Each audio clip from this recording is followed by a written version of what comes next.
Ազգային ժողովի փոխնախագահ Թուրքիայի հետ հարաբերությունների կարգավորման հարցերով Հայաստանի հատուկ ներկայացուցիչ Ռուբեն Ռուբինյանը հեռախոսազրույց է ունեցել Ռուսաստանի փոխարտգործնախարար Միխայիլ Գալուզինի հետ։ Ռուսական կողմի հաղորդմամբ Մոսկվան հաստատել է պատրաստակամությունը շարունակելու նպաստել Երևանի եւ Անկարայի միջև ընդհանուր հայտարար գտնելու գործընթացին, քանի որ հայ-ռուսական հարաբերությունների բարելավումը կարևոր գործոն է Հարավային Կովկասի կայունության եւ կայուն զարգացման համար։ Քննարկվել են նաեւ հայ-ռուսական հարաբերություններին վերաբերող հարցեր։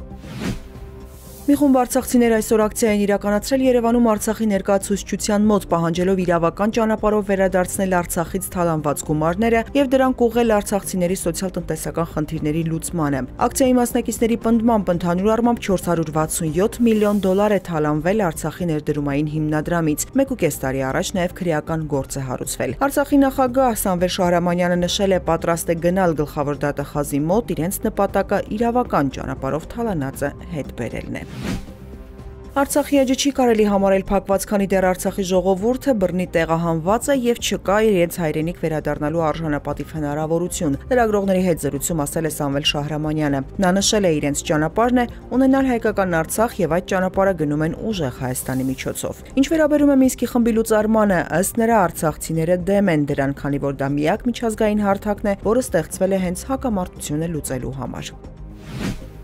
Արցախյան 44-օրյա պատերազմի հանգամանքներն ուսումնասիրող քննիչ հանձնաժողովի զեկույցը կհրապարակվի սեպտեմբերին, հայտնում է հանձնաժողովի ղեկավար Անդրանիկ Քոչարյանը։ Դա կլինի սեպտեմբերի 27-ին հաջորդող խորհրդարանական նստաշրջանի առաջին կամ երկրորդ օրը։ Քոչարյանն ասել է նաև, զեկույցը պետք է լինի գաղտնի բաժնում, Մինսկ գաղտնիության ծավալն այնքան մեծ է, որ նիստը դռնփակ կանցկացվի։ Զեկույցը սակայն հասանելի կլինի պատկան մարմիններին, պետական ինստիտուտներին, որպիսի եզրահանգումներ անեն։ Հարցին արդյոք պետք է բացահայտումների սպասել, պատգամավոր նշել է, պետք չէ փնտրել սենսացիաներ, այլ հետևանքների վերացման խնդիրների բացահայտում։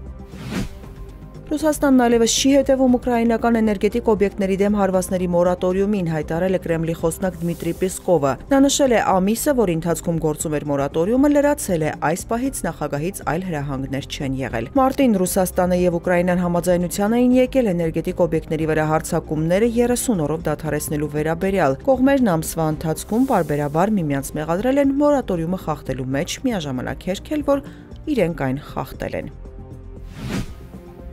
ԱՄՆ նախագահի հատուկ բանագնաց Սթիվ Ուիտկոֆը հայտնել է, որ Ռուսաստանի նախագահ Վլադիմիր Պուտինի հետ տարածքային հարցեր է քննարկել Ռուսաստանի եւ Ուկրաինայի միջև խաղաղության պայմանագրի համատեքստում։ Բանակցություններից հետո նա նշել է, Ռուսաստանը կկարողանա պահպանել որոշ շրջաններ, բայց ոչ բոլորը։ Ուիտկոֆն ընդգծել է, եւ Ռուսաստանը եւ Ուկրաինան հետաքրքրված են այս շրջաններով, նաեւ ենթադրություն հայտնել, որ եթե դրանցից մի քանիսը հիմնականում ռուսախոսներով են բնակեցված, ապա Ուկրաինան գուցե ավելի քիչ մտահոգված լինի դրանցով։